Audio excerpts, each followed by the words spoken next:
What's poppin' T Squad? It's me, Keisha, and I'm here with tonight's All Tea, All Shade, Ready to Love Season 5, Episode 5 review.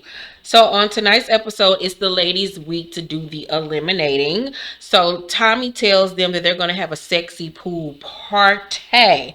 Everyone meets at this mansion for a pool day. The singles arrive. Cory likes Courtney and Moomin, mind you. Courtney says that no one makes her smile as much as he does. And I was like, child, this whack ass, lame ass nigga make you smile. Everything about Cory is corny and lame. So he says that he plans to do something special for her and will do something for Moomin on their next date. Like, for him to go out on so many dates, he doesn't know how to date. And the shit is just so fucking funny. Like, you can't be doing all this special shit for every bitch that you meet on this show, making them think that they the one and that they really building something with you and think that they not gonna talk and feel some type of way. Like, are you fucking dense? So, or maybe he does know and just don't fucking care. I don't know what's wrong with that man, but he's weird. So, Camille and Cornelius discussed their boundaries after their last date, but she steady questioning this man about what he doing, why he doing this and doing that. She's crazy too. I see exactly why she's single, because the bitch is nuts. So Courtney starts to find these hidden love notes for her everywhere. She is like, who is sending me this? So mind you, she's very impressed by it though. Like, she's loving that whoever doing this for her is going the extra mile, and any woman would love that. So Tyrone and his crazy eyes are connecting with Shiloh. Then we see him talking to Sabrina, and he says, no, I'm sorry. No, I'm sorry. I was right. So Tyrone says that Sabrina could be my lady, but Shiloh could be my wife. I think I knew after our first connection. He says this to Shiloh, and Shiloh was looking like, the fuck is this nigga talking about? Like, I just met you. Like, and you talking about some, you think I could be your wife? Like, you don't even know what kind of toothpaste I use, let alone am I wifey material. Like, he was just doing team too much too fast. But you can tell he's awkward and doesn't date a lot or hasn't dated a lot. Like, he don't know like what's kosher and what's not. So Shiloh tells him, I'm gonna stay true to my process. Basically, like, slow your roll, homeboy, you're scaring me, you're doing way too much. And you can tell that really like pushed her away from him, because it's like, killer alert. So Shiloh in her confession was like, I'm not at that place yet. Not at all. Like, she still wants to date other people and see what's out there, and I don't blame her. So Tommy pops into the pool party and introduces for the first time in Ready to Love history 2 new sexy singles. And I was like, okay, so we really turning shit up today. And I like that they added that little twist this season. So in walks a girl by the name of Sydney, and the fellas are loving what they see. She's a caramel skin, curvaceous, nice body girl with curly hair.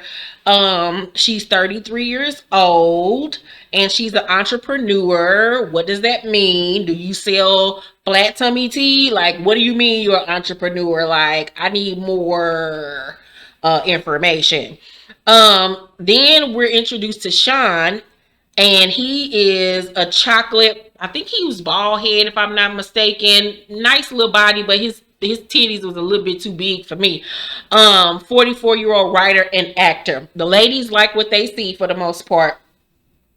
But when Sydney walked in, Camille, all like this, like, that girl is crazy. Like, she is so what's the word that I'm looking for? She has low self-esteem or something to be pressed by every pretty woman that walks into the room. Like, she be so pressed by other women. Like, girl, get some self-esteem about yourself. So Sean sits and talks with Sydney, Camille, and Zadia. And Sydney asks him a bunch of questions like, when was your last relationship? And da-da-da-da. And you could tell like she's coming across like she's interested in him. So Zadia and Camille asked, like, should we leave? Because y'all ain't even including us in the conversation. But it seemed like it was more so Sydney that was asking him questions. He was trying to include them in the conversation, but she kept on specifically focusing on him. So Sydney then calls him handsome, and Camille was like, "Hello, like y'all can hook up, like we can move, like we can leave." And Sean was like, "I mean, you could call me handsome too." And Camille was like, "I don't think my boo would like that. I don't want to waste a lot of time, a lot of people's time." And I'm like, "Girl, that man is not your boyfriend. Like, what the fuck? Why are you so gun ho on Cornelius?" I know sometimes when you know, but like, girl, you are so fucking thirsty. And she comes across like a fucking toddler, like a fucking 12-year-old. Like, she acts like a kid. Like, and it's so unattractive. And it's like, what are you doing? Why are you here? So Sean in his confession was like, that was rude. Like, damn, like you don't want to get to know nobody else. Like, the fuck. So Sydney and bleached lips, Frank, I hate them pale pink ass lips of his. Like, child, if you don't get some color in them lips. They have mutual friends, come to find out, and other things in common. They know each other from the club scene or whatever, which says a lot, that nigga don't know how to sit the fuck down. You can tell he don't. Whoever get him gonna be mad when that nigga's out at 3-4 o'clock in the morning, child, in the club. So he's super attracted to her. She's a cute girl for the most part. Tyrone and Sabrina talk, and she tells him that she's, enjoyed getting to know him. And this fool gonna say, I feel like Shiloh could be my wife. And she's looking like, what? Like, what? So she even says to him, like, you are moving really quick, and like you're putting all your eggs in one basket. Like, what in the hell are you thinking? Like, this woman literally sitting up here telling you she's enjoyed having conversations with you, basically letting you know like there could potentially be something here, and you talk, I think Shiloh could be my wife. Like, he act like he Forrest Gump or something. Like, it's just going in one ear and out the other. It's like all air and space and opportunity up here with Tyrone. Tyrone needs some dating etiquette. He needs to go to therapy. He needs to get some confidence about himself, and he needs to stop being so goddamn clingy and You know who needs to be together is that goddamn Tyrone and Camille, because they both fucking crazy and they both move too motherfucking fast. That's who need to be together. They the perfect motherfucking match. So Sydney and Cornelius chat. And here goes stage 5 Klinger Camille walking past them, trying to see what they talking about, eyeing him from across the room, making that man all uncomfortable, knowing he and soft as hell and scary as shit. So she tells Moo Man, I don't like him no more. Like a kid. Like, I cannot stand this girl. I cannot stand her. Because literally she acts like a girl. Nothing about her is grown woman at all. Like, you talking about something, you don't like him because he's doing what he's there to do, which is talk and date other people. You fucking nincompoop. So Camille in her confession songs, I saw my boyfriend talking to someone else and I wasn't pleased. He is not your man, you fucking psychopath. You stage 5 Klinger, single white female, hands that rock the cradle ass bitch. The fuck is wrong with you? She acting like that white girl from the movie Obsessed with Beyonce and Idris Elba. Like, what in the hell is wrong with this bitch? So Cornelius then goes over there to pacify her and put his arm around her, because he's scared and thinks she gonna wake up in the middle of the night, she gonna be standing over him with a knife. And so he put his arms around her and she's sitting there sulking like a fucking brat. And Camille gonna say, did you enjoy your conversation? And Cornelia was like, I've had multiple conversations. She's like, exactly. I told you it's hard for me to see you talking to other people like these girls come up to you all grinning and you just like, oh, country bumpkin ass. I was like, did she? She said, oh, country bumpkin ass. I feel like you're so naive and you're like feeding into it like a dumbass. And I'm like, if that didn't tell him right now to get the fuck on, that lady is crazy. Up her going off on this man, calling him out his name because he's talking to other people. Now, unless they have made some type of deal pact that we are together and we just have not seen that on the show, I don't know what the fuck is going on here. Like, she's crazy. Like, she is absolutely batshit crazy. So Cornelia was like, damn, like, that's how you gonna talk to me? In his confession, he was like, I'm definitely disturbed by the way she's acting. But he's so goddamn, you can tell he don't like confrontation and he didn't really know how to handle that he was just like, I'm not embarrassing you. And he was like, low-key scared. He didn't know what to do. I felt bad for the man. So Camille gonna say, I feel like people are testing you and you're failing. And Courtney was like, I'm not, embarrassing you. She was like, you are. And then this psychopath started crying, child, girl, I would have literally got up and walked away. As soon as she called me a country bumpkin, I would have got up and walked away. Bitch, you ain't got shit else to say to me, because I don't have to sit up here and justify myself to you, explain myself to you. I'm a grown motherfucking man, and I don't know who the fuck you talking to. You gonna sit over and talk to yourself, you fucking nut. So later on that night, they have an after party downstairs in the basement of the house. Aisha and Sean talk, and Bleach Lips Frank is across the room jealous that she talking to somebody else and that he finally got competition. And I don't even know how he competition for anybody sitting up here looking like a walnut, like, ew. So Aisha is feeling Sean. He's an older man. She likes older men. He's 44. She's 38.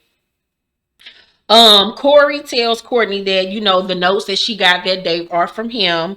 And, she was like, I like you. Like, she really falling for the okie doke. She really started to feel this lame, corny ass dude. And I'm just like, he looks so dopey. Like, I don't give a fuck if this nigga gave me all the cards that Hallmark have made. Like, ew.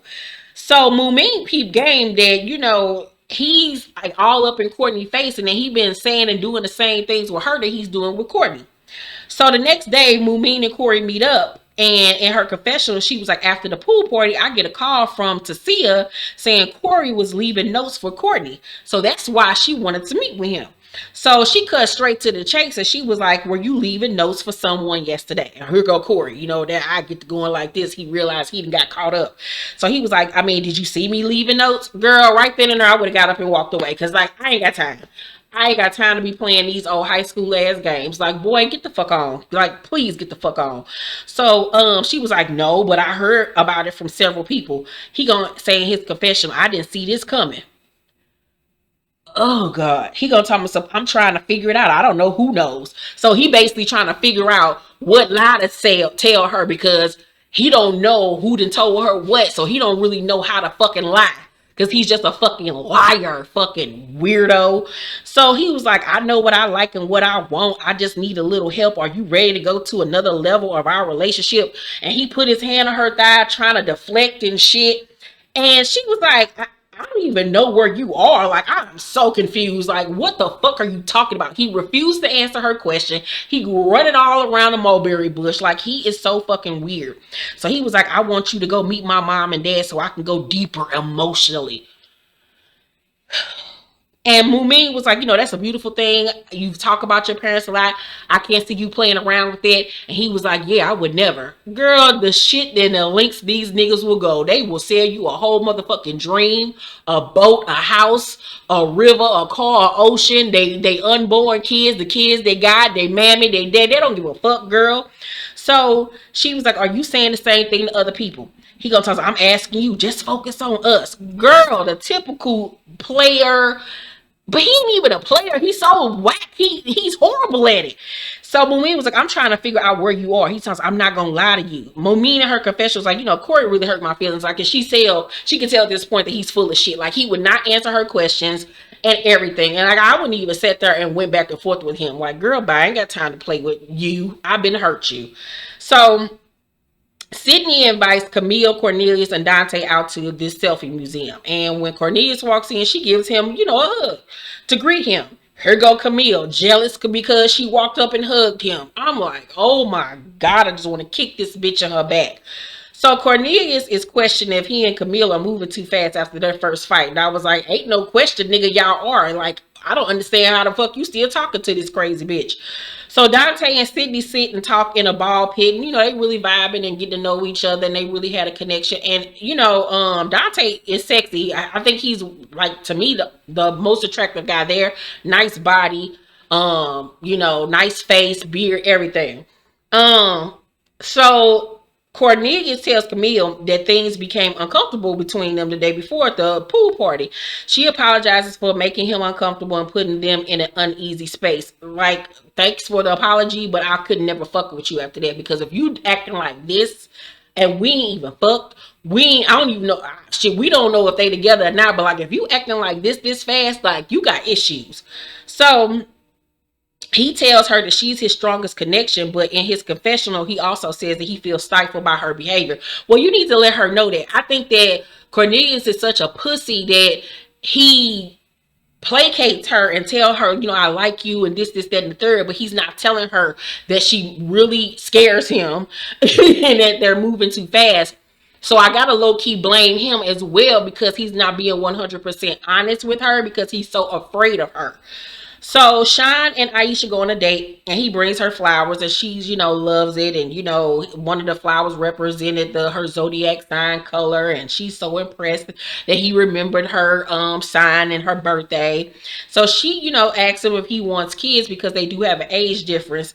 And he was like, it's still somewhat of an ambition of mine. And Aisha was like, well, it's my time now. I done had my kids. I'm not trying to start over. And I understand that 100% completely. But that is a conversation that they need to have because certain things like that, you just need to get out the way in the beginning so you don't sit up here and waste each other's time.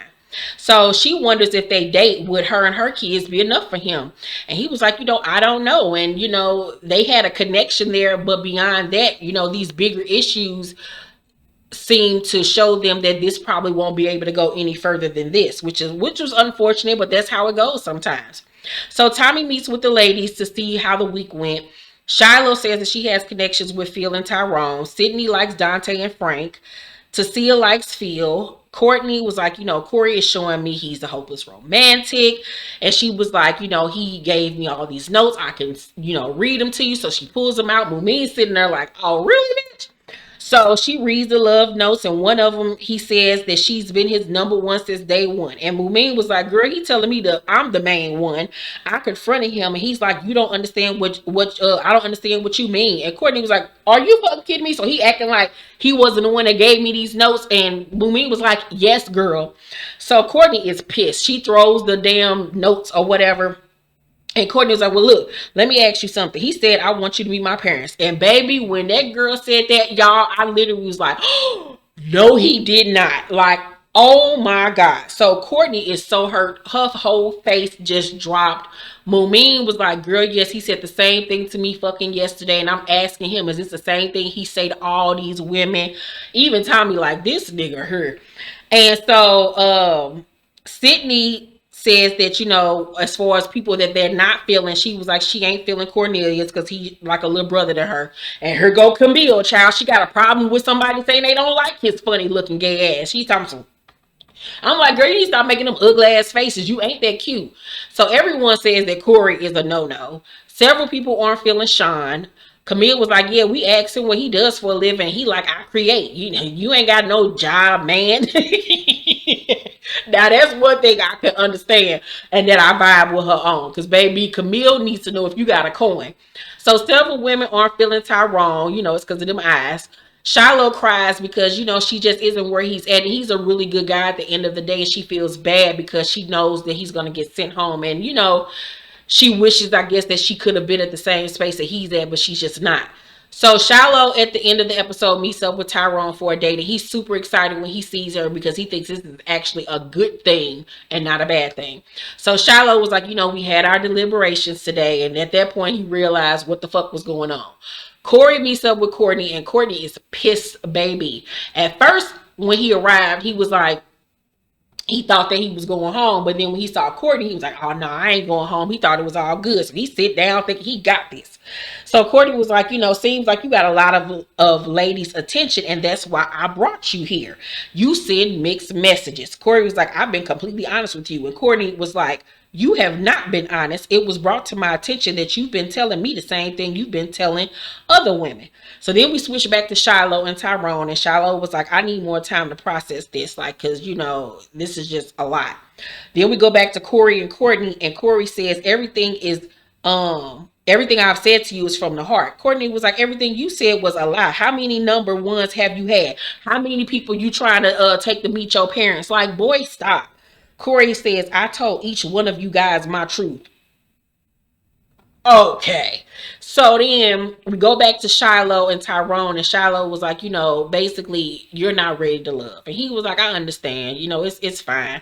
She starts to cry because she really honestly felt bad. And he was like, and this is why I liked her so much. And they gave each other a hug, and it was a really nice goodbye. Courtney was like, you lie about different things to different women. When I spoke to the ladies earlier, we decided that you were not ready to love. Boo boo. Courtney was like, I figured that. I figured that was going to happen when I walked in.